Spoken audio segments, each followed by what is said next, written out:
here as we get ready for Niners and Dolphins, and the relationship between Mike McDaniels and Kyle Shanahan was put on focus yesterday at both of their pressers. We'll get into that sound here as the Dolphins travel out to the West Coast to take on the Niners. And remember the last time the Dolphins came out to the West Coast, Niners had a cornerback, number 48? Yeah, that was when Ryan Fitzpatrick looked like prime Dan Marino. Dude, and everybody was like, we need Ryan Fitzpatrick at quarterback. He looked good, though. Fitzmagic. I mean, even Dolphin players thought he looked good. That was the game that broke me that season. Oh, yeah, I remember that game. Remember that game? I do remember that. I was in the nursery watching that game, and I said something to Ed and just started laughing. This is pre-Baby Chez.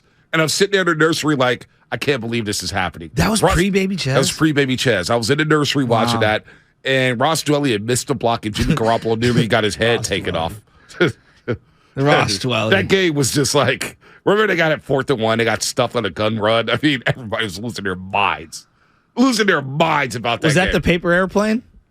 No, that wasn't paper airplane. That wasn't Jet McKinnon? No, that was in the offseason. Jet McKinnon. This guy, Spinoni, Shassy sends me something in the group text. I'm doing Warriors pregame live. And they send me something about Jet McKinnon. And all I respond with, I'll take care of that tomorrow. And Shasky revved me up. And he watched it because everybody tagged him in the video. So he knows. He knows. Oh, yeah, that's right. He did see it. I remember he did see that on Instagram. Getting his ass cracked He's at the like, 13-yard line. We're free when he was going to be a free agent. Yeah. Peace out. We out. We out. Come on. Oh, really? Okay. Yeah. Let's go to RJ Fairfield. Hey, RJ. RJ, what's happening? You're on the roast. Hey, what's up, guys? Good morning. Feeling good today. Got my Bean team won the Patriots game, but I'm here to talk about Shasky. Oh, I forgot you were a Kings fan. I thought you were a Kings. I forgot you were a Kings fan. What'd I do? Yeah, Shasky, I didn't like your energy earlier this week, man. You said you're okay with a loss to the Dolphins. Vontae, did he say that or not? Well, he said it's not the end of the world if you lose to the Dolphins. I don't think he's okay with the loss. Of course I want to win. It's not the end of the world. Yeah. Well, here's why that bothers me, because it kind of set the tone. I was like, this is a big matchup. Just because if you look at the teams we lost to and the teams that we won, I feel like we haven't beat no playoff teams yet. I mean, the San Diego Chargers, I feel like, the LA Chargers were the biggest win that we got, but they were hurt. So this is a proving, guys. So if we're going to make a run and we want to go to the Super Bowl, we got to win these games. Look how we did against the Kansas City Chiefs, a high-powered offense, and our defense was a fugazi. I feel like we're going to see the same thing with Tua. Even if it's not Patrick Mahomes back there, Tua could go on God mode too with those two wide receivers. So I think and guys, it's going to be raining, and those Dolphins wide receivers are running. And you know what? Hey, RJ, I do want this game too for a lot of the reasons you said there. Thanks for the call. I just want to beat the Dolphins, beat a good team to just debunk this narrative that the Niners haven't beat anybody. We know they have the talent, they have the physicality. Excuse me here. I want to see them beat the Dolphins. I want to see them punish them because they're getting a lot of hype in Miami. Who did they beat? Well, they beat Buffalo at home early on in 120-degree heat. And when you look at that game, I'm like, man, Buffalo blew that. Well, I mean, there's a lot of things. They were having cramps all over the field. Josh Allen was ready to pass out. Yeah, Diggs said it was the worst conditions he's ever played in. But beat the Ravens. They beat the Ravens. That was a comeback. That was a nice comeback win. But how good are the Ravens? They beat the Patriots. How good are the Ravens? How good are the Ravens? They've blown a lot of leads. First place, though. I was going to say, aren't they in the lead in their division right now? As of now, 7-4. I still like Cincinnati. I kind of like Cincinnati too. They're rising, dude. But they are a good team. Like the Dolphins have had a fine year. They've been fun. They've been a lot of fun. I want this game though. I do want this game. Like I don't want to go to Levi Stadium and see them get blown out because that spin cycle is going to happen. Oh well, the Niners haven't beat anybody. Oh, the Niners can't beat anybody. And they got a lot of speed and they're confident and they're cocky. Mm-hmm. They're a cocky team, man, out in Miami. So I do want this game. But I get what you're saying though. If they lose and if you got to sit some guys, it's not the end of the world. That's all. But your margin for error goes down. It decreases, right? 100%. There's a correlation. You lose, and you kind of open the door back up for some of these, the Seattle game. Like that becomes even bigger, and then you have to win the division. Right. Seattle all of a sudden is feeling good again, saying, okay, all we got to do is win that Thursday night game. Yep. You don't want to lose that Thursday night game, but you also, Like, increase this lead against Seattle. I'm with you. Put the pressure on them to continue to win.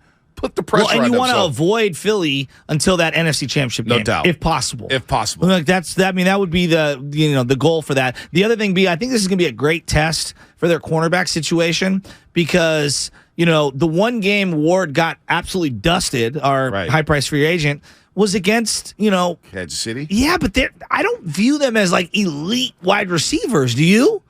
No. He's an elite quarterback. I'm not dismissing that at all. That was a tough game for him with the groin injury and everything. I know. That. So this is a great test, though, like Tyreek Hill. Speed. And then who's going to be guarding Waddle opposite him? Those are their two primary weapons. And he saw a lot of Tyreek Hill in practice in Kansas City.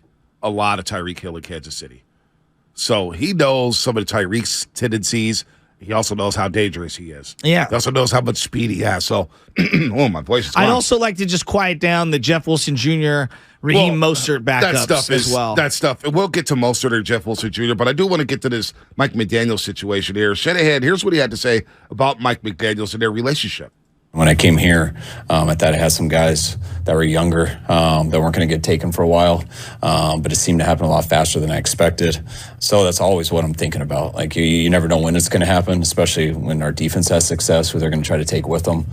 So we're always trying to get some guys in here that you can groom and that you can teach. It's not just about teaching it, but guys also need to go through some stuff with you too, which makes them the most prepared. And I started doing that a while ago.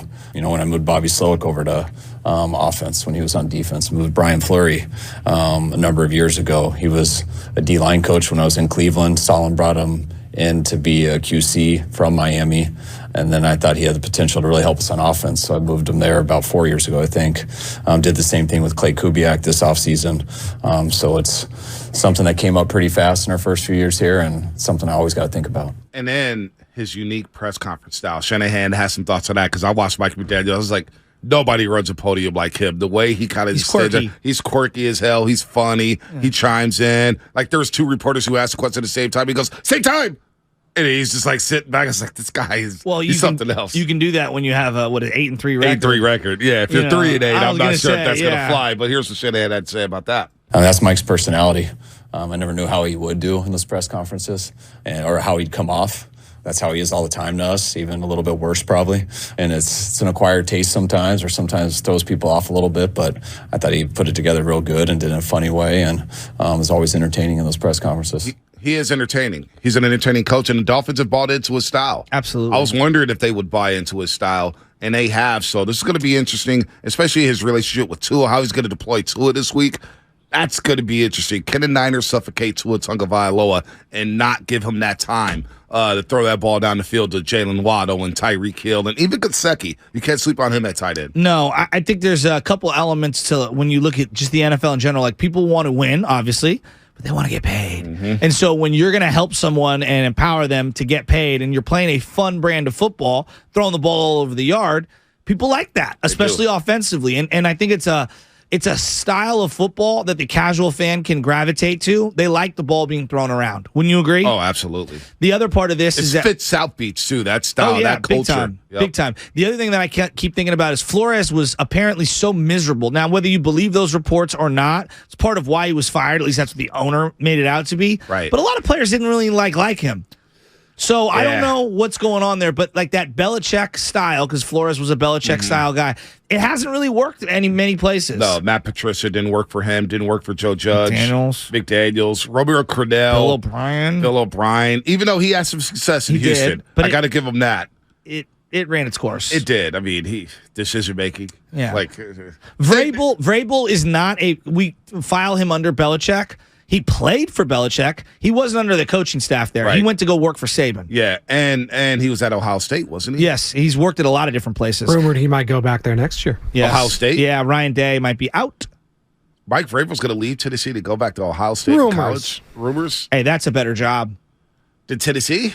Tennessee's about to get a new state. Tennessee Titans are about to get a new stadium. There's like 4 college programs that I think are as prestigious as an NFL job, but you got to be into recruiting and things like that. Yeah, I don't know if Vrabel wants to do that.